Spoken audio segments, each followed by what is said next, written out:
ননদ আর আমি চলে আসছিলাম চাল ভাঙ্গাতে। আজকে হচ্ছে আমরা পিঠা বানাবো। কি কি পিঠা বানাই সবকিছুই শেয়ার করবো আপনাদের সাথে আজকের এই ভিডিওতে। আমি হচ্ছে নারিকেল কুড়িয়ে নিচ্ছিলাম, আর এখানে ননদ হচ্ছে পেঁয়াজ কেটে নিচ্ছিল, ভর্তা করবে, শুটকির ভর্তা।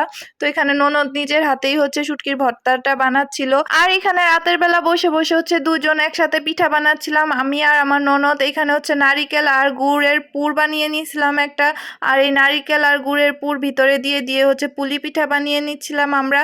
আর হচ্ছে একটা পিঠা বানাচ্ছিলাম শুধু সিদ্ধ করব, এটা হচ্ছে ভর্তা দিয়ে খাবো, মেরা পিঠা যেটাকে আমরা বলি। আর ঝাল পিঠা মিষ্টি পিঠা একসাথে বানানোর কারণ হচ্ছে ঝাল কিছু খেলেই হচ্ছে আমার মিষ্টি কিছু খেতে ইচ্ছে হয়, আবার মিষ্টি কিছু খেলেই হচ্ছে ঝাল কিছু খেতে ইচ্ছে হয়। আর সেই জন্যই আজকে দুই ধরনের পিঠাই বানিয়ে নিয়েছিলাম। আর আমাদের পিঠা বানানো প্রায় এখন শেষ, আমরা এখন বসে বসে পিঠা খাবো।